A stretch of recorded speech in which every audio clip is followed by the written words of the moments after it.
Hello. Hi. First of all, we are very pleased and happy to see you here again with an English language specialist program financed by the US Department of State.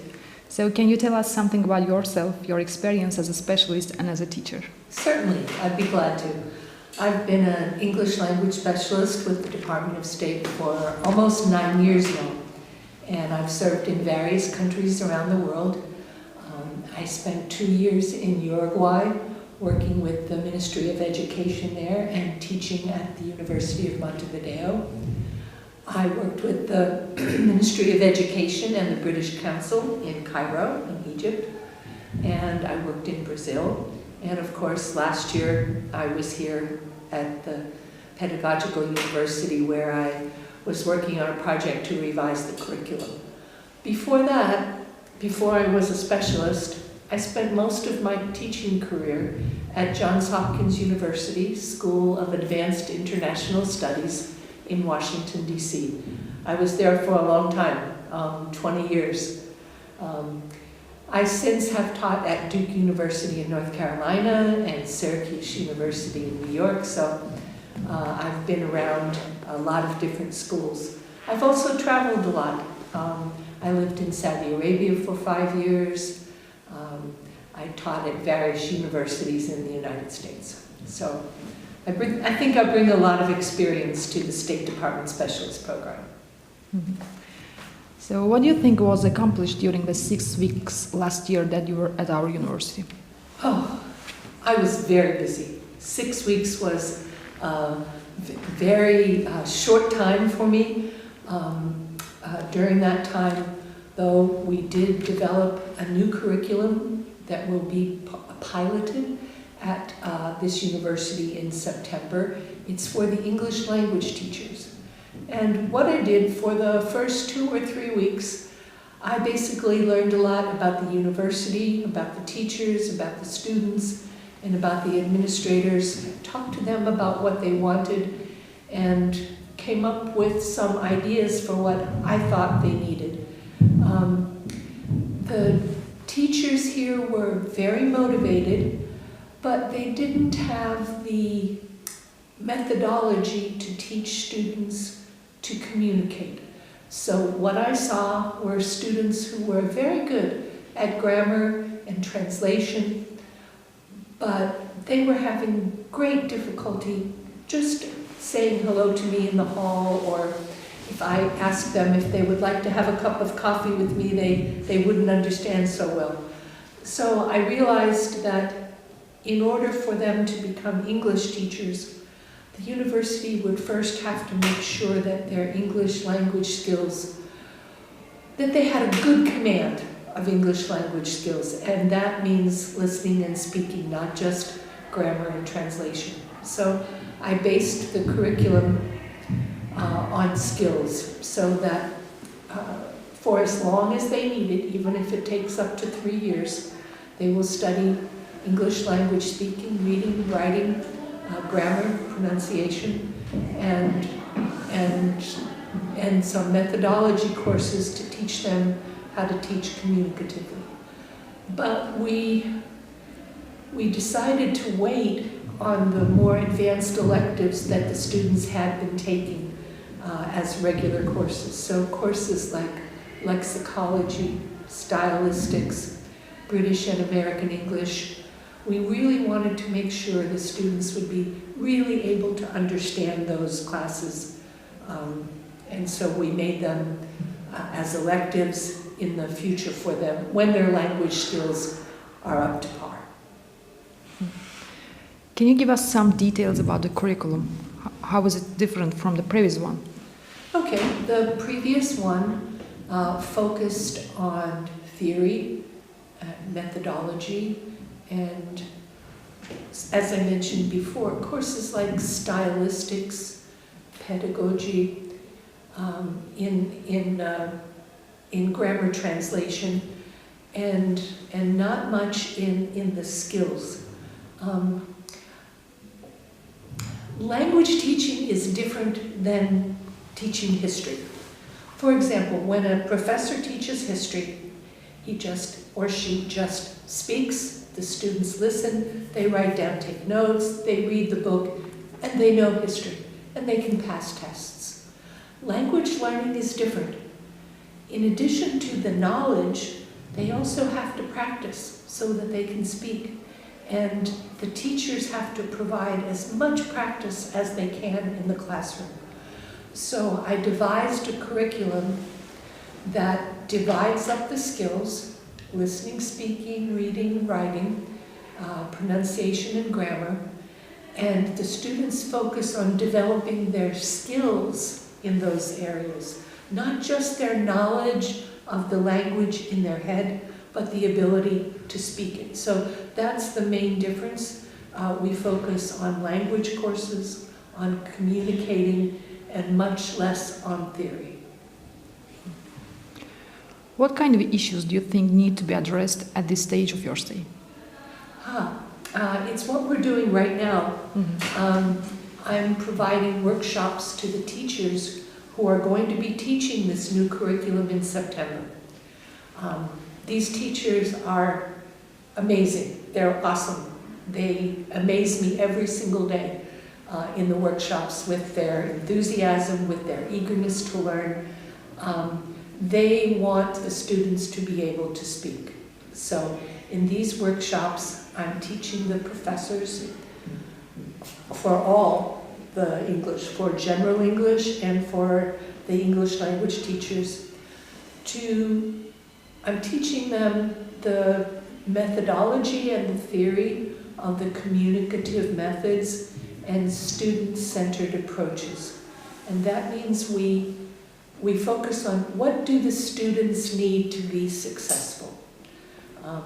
And they need a lot of practice speaking and listening. So we're doing activities that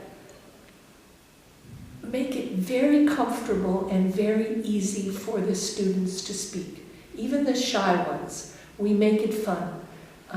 We make sure that the teachers teach the material that the students need to know before they speak. So they have confidence. Oh, I know this vocabulary, I know this grammar, now I just have to use it. And we give them a very safe environment. We usually put them in pairs or groups so they don't feel like they have to perform before the whole class. And they get practice communicating, even from the first day. Even from the first day. They're going to be saying, "Hi, my name is Diane, what's your name?" They're going to be saying, "I have 2 brothers and 3 sisters. How many brothers do you have?" From first day. And second day and third day, we want to get them comfortable speaking English and listening to each other. Do you think there will be positive improvements in preparation level of the English language instructors of the Pedagogical University? I'm absolutely certain of it. I have no doubt. What I see every day in the workshops, I think I mentioned before, are teachers who are eager to learn, who are practicing what they learn. They're doing written assignments that are perfect for me when I ask them to. They're doing a lot of reading on their own. They've created for themselves language learning projects that they're going to do on their own, outside of the workshops, to improve their own English. And that acts as a role model for students, because when students see that teachers are still improving their own English, they realize, oh, my teacher's still learning. I'm going to have to be learning too. So they're doing very, very well.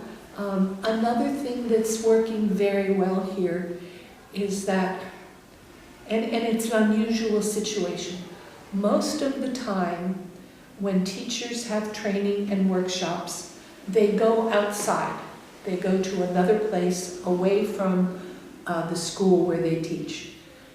We're very lucky that I'm able to conduct the workshops right here at Pedagogical University. So next week, what we're going to start to do is I'm going to teach the professors these classroom activities, and then I'm going to go with them into their classes with their teachers, and they're going to do that with their students. And they're going to practice these new techniques and methods right there with their students. I'm going to be able to be with them. I'm going to be able to give them more advice. I'm going to be able to see how they're actually doing it in the classroom.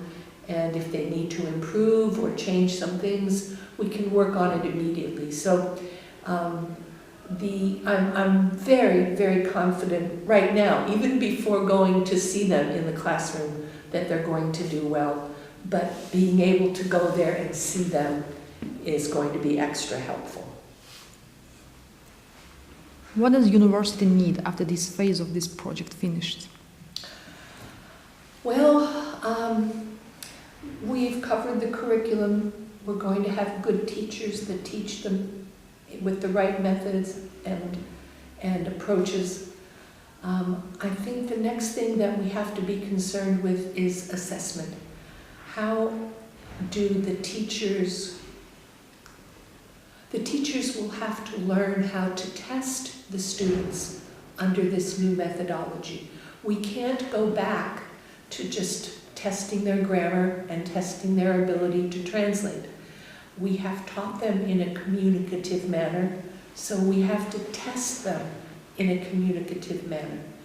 And while I can go over the very basics of that during these series of workshops that I'm doing, really assessment is a complicated subject. There's a lot to learn about it, and I would say that the teachers need an additional specialist here. Maybe not in September, that might be too quick, but maybe in January or February or when the next semester starts, to really go into depth on things like how to create a placement exam so that for the new students coming in each year, we place them at the right level. And a placement exam has to be changed every year because, you know, the word gets around about what's on the test, and we want it to be fresh. So the creators of the test have to really know how to vary the items in the test. You also, the professors will also will have to know how to give quizzes, short exams, like maybe on a weekly basis or a bi-weekly basis, to just keep the students on top. They have to know how to do that communicatively. How do you test students listening?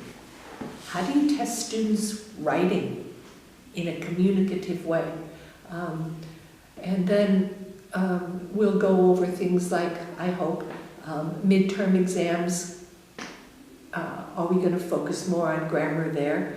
A final exam, do you want to be all inclusive of everything the students have studied over the semester? We have to decide things like that. And then the biggest issue of all is proficiency testing. We don't want the first year students to go to the second year if they don't have the necessary skills, and the same to the third, and of course to the fourth. Because by the fourth year, the hope is, the requirement is that they will be at the Cambridge C1 level so that they can have a really good command of English and go out and teach their classes. We have to have a way to measure their progress over the years to make sure that indeed they're qualified to move on. And if they're not, to see what we can do for them over the summer, maybe provide additional courses, or if they're going to travel to an English-speaking country, maybe they can study there. But that's a serious question we have to deal with, and it's closely tied to assessment. So there's still some work to be done in the future, but I'm very, very confident in the group of teachers that we have. I'm very, very thankful, grateful, and just in awe of the level of support from the administration here, from the rector, from the vice rectors. They really are working working hard and doing their best to make this curriculum work and basically to change the culture of English language teaching at the university, from grammar translation to communicative methods where students can actually speak and listen and read and write fluently and to some extent accurately. Doesn't have to be perfect. And I think we're making good progress toward that. Thank you very much.